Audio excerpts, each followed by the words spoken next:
Every name is called a noun, as field and fountain, street and town. In place of noun, the pronoun stands, as he and she can clap their hand.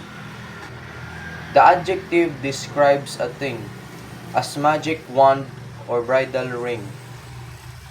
The verb means action, something done, as read and write and jump and run. How things are done, the adverbs tell, as quickly, slowly, badly, well.